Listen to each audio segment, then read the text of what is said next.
my name's Steve Margison, author of the book on Forex trading. In this video, and this series of videos in fact, I want to introduce my new indicator, the SM Squeeze Indie. This video is part one of that series. The squeeze, in my opinion, is the best way to get positioned for the big market moves. Its full name, some of you may have heard of, is the Bollinger Band Squeeze. So my SM Squeeze Indie tells you when a market is transitioning from low volatility to high volatility. In other words, it tells you when the market is going to switch from an oscillating sideways market to a trending market, and vice versa. As you know, the markets spend a lot of time in trading ranges, maybe 70% of the time, building up energy for the next major move. By the time the move fires off, it's usually out of the blue and violent when we least expect it, leaving many day traders behind. The markets never break when they're expected to. I mean, how many times have we been caught out, even gone for a cup of tea or gone to the loo when the market's broken?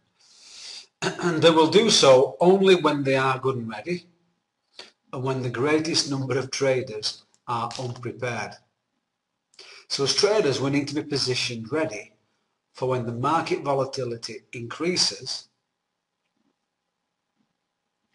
Well, for when the market volatility increases, we need to be prepared. The SM Squeeze Indie helps us to be prepared for a market move. Now, volatility can be measured using Bollinger Bands and Keltner channels. Now, don't worry about these. You don't even need to know how they work. I don't know how my car engine works, but as long as I get in my car, turn the ignition key and it drives perfectly, I'm not worried. And I would suggest you do the same. But I've put a little chart on the screen here. The red bands are the Bollinger Bands, and the yellow ones are the Keltner channels. Periods of low volatility, sideways markets, are identified when the Bollinger Bands move close together. See here, you've got an uptrend. This is a daily chart, Aussie dollar. We've got an uptrend here, and the Bollinger Bands are far apart. But look, when we get a sideways market here, the Bollinger Bands become flat and close together. That's low volatility. And it's high volatility when they move further apart, as in here on this downtrend. How do we know, though, when the bands are narrow enough to qualify as low volatility? In other words, what's narrow and what's not narrow? Here you can see the Bollinger Bands are close together and narrow. So the answer to this dilemma is during periods of low volatility in sideways moving markets, Bollinger Bands will contract to move inside the Keltner channels. Now you can see here the Bollinger Bands move inside the Keltner channels, and then they move outside again later when volatility picks up. Look here, the Bollinger Bands move inside, the top one anyway, moves inside the Keltner channels, low volatility. So that's how we measure it, when the Bollinger Bands move inside the Keltner channels. That is our measure of low volatility. That's our starting point. The markets are now taking a breather, maybe a big breather, building up steam for their next move. The signal to trade is when the Bollinger Bands move back outside the Keltner channels, like here, here, here. We then need a momentum indicator to tell us whether to trade long or whether to trade short. Putting the Bollinger Bands and the Keltner channels on charts can do this, but it looks messy. I mean, look at my chart. It looks messy. Which is why I had the SM Squeeze indicator made. And this is the indicator at the bottom. Now, so the indicator is called the SM Squeeze Indie, and it shows red dots here, look at the bottom of the screen, it shows red dots when the Bollinger Bands are inside the Keltner channel. I've put two red lines to make it easy for you. Bollinger Bands inside the Keltner channels, in other words red ones inside the yellow ones, but we don't need them on the chart if we use the SM Indy, squeeze Indy, because all we need is the red dots. Now a squeeze fires off as soon as the dots go from red to green. Green dot tells us the Bollinger Bands have come outside the Keltner channels. Take a look here. And volatility is increasing. Get ready to trade. Now the momentum indicator tells us whether to trade short. You can see red for short. Or whether to trade long. A turquoise histogram would suggest a long trade. And a red histogram where the red dots turn to green would suggest short trade. The SM squeeze Indy will work well on all time frames.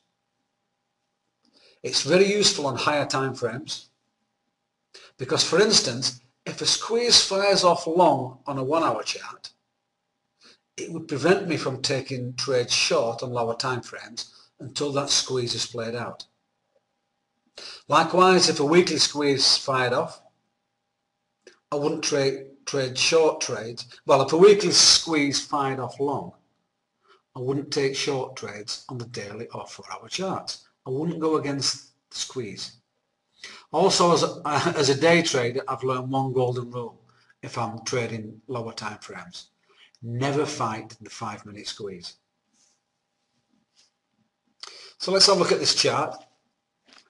Aussie dollar against US dollar daily chart.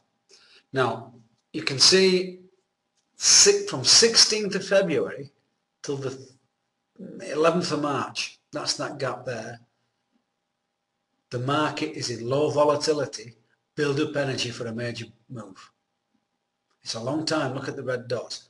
Now the green dots come on 11th of March. This is this year. And it's a red histogram suggesting we go short. If we went short there, we'll make this approximate, 105.40. Then we could have got out at 103.30 something. There's 200 pips there. But if we stay with the trend, this is down at 102.40. 300 pips. If we stay with the trend, that is a good squeeze. In fact, you've got a second squeeze halfway through that you could have gone short on as well. Then we got consolidation again. We got low volatility. The red dots showing the Bollinger Bands inside the Keltner channel, and then it broke. This was 17th of April to the 5th of May. 5th of May, it broke again to the short side, and a short trade there would have been worth several hundred points, as you can see. Moving the chart to get more up to date. I haven't put a line here, but let's do it.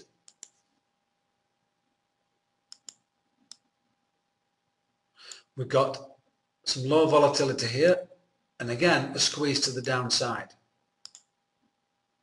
If I can move this thing. That's 28th of August, and it's a good little move. You go short at the low there, 103.97. That's just under the 104 mark, and it goes as low as 101.47. 250 pips, and that's 3 instances this year taking every squeeze. Right? Aussie dollar daily chart. You can work on any time frame. So let's have a look at some lower time frames. This is my gold 1 minute chart. It works, yes. We've just seen a daily chart, and now we've gone to a 1 minute chart. If you're a scalper, the squeeze is excellent. You see this squeeze that went off about 3:30 this afternoon. I'm not going to go through my other indicators until part 2 and part 3, video 2 and video 3, because these help me. These other indies help me to confirm a squeeze trade. If these other indies aren't in alignment, I won't take the squeeze trade, and 80% to 85% of the time I will be successful. We can see the squeeze here, and we get a good run up in gold. If you'd taken that about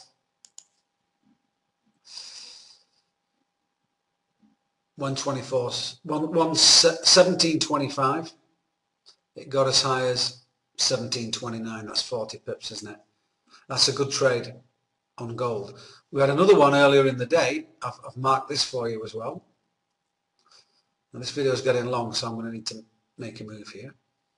You can see here, squeeze fired off. What time was it? 9:01 this morning. And might have been worth 20 pips, which is good on the 1 minute chart. In the future, further videos, I will tell you my settings and what take profits and stops I use. This is an introduction to the squeeze. Let's take a look today at the euro dollar 15 minute. You can see there was a squeeze in the Asian session about 3 o'clock, a squeeze to the short side. There's my SM squeeze, Indy. And I mean, this was a superb short. Unusual for the Asian session, I must say, but we did get another squeeze to the long side this time, turquoise. We had 4 15-minute red dots and then it went green. And that squeeze would have been at about 127.87, 127.90. And you know, we've been to 128.30. It's 40 pips. Stay with it. Another thing on the squeeze lasts on a long trade as long as the histogram stays turquoise. As soon as it goes to blue, the squeeze is ended. Likewise on a short squeeze, while it's red, your squeeze is still in force. Squeeze on average lasts 7 bars. Sometimes it's 2 or 3, sometimes it's 9 or 10, but on average about 7 bars, and that's shown on both those squeezes. This one is a 5-minute squeeze on the dollar Swiss franc, 5-minute chart. You can see here, about 9:05. And it's continued to move down the rest of the day. And I say, if you're doing short time frames, never fight the 5-minute squeeze. If the 5-minute squeeze says short, don't take any long trades until that squeeze is played out. See, it played out after about 7 bars. And you don't always have to exit. You know, we know the market comes down, retraces, comes down, retraces. So use a bit of common sense. And then we get another squeeze here, an hour later, and the market continues moving down. One more, and then we'll conclude part 1 of this series. Euro yen 5-minute chart. This is today, and today is 21st of November 2012. This is 10:55 AM. We're talking GMT. We've got a squeeze after 15 minutes of consolidation, 3 5-minute bars, and it's halfway through the trend today, but it still goes and makes some good pips, maybe 50 pips there on a 5-minute chart. That's not something you're going to find every day. Again, I'll go through my settings in part 2. And you can see really, if I move this along, we could have caught the trend earlier. There, 10 to 6 in the morning. There was also a short squeeze here, 3:15, 3:20 Asian session. And that was a good move down with a short squeeze. So I hope you find that useful. That's my SM squeeze Indy. That's just coming out onto the market. Final recap, a squeeze usually lasts about 7 bars. I've been through that. So finally, ready for part 2. You can't just take every squeeze blindly as it comes. You know that. You can't take any setup blindly as it comes. You still have to look at the time of day, the daily range. In other words, how far of the average daily range have we had? Support and resistance, and other things. I'll go through these things in part 2 and part 3. I have supporting indicators you can see on my screen that supports or denies my squeezes. Okay, this is Steve Margison, and I'll see you in part 2.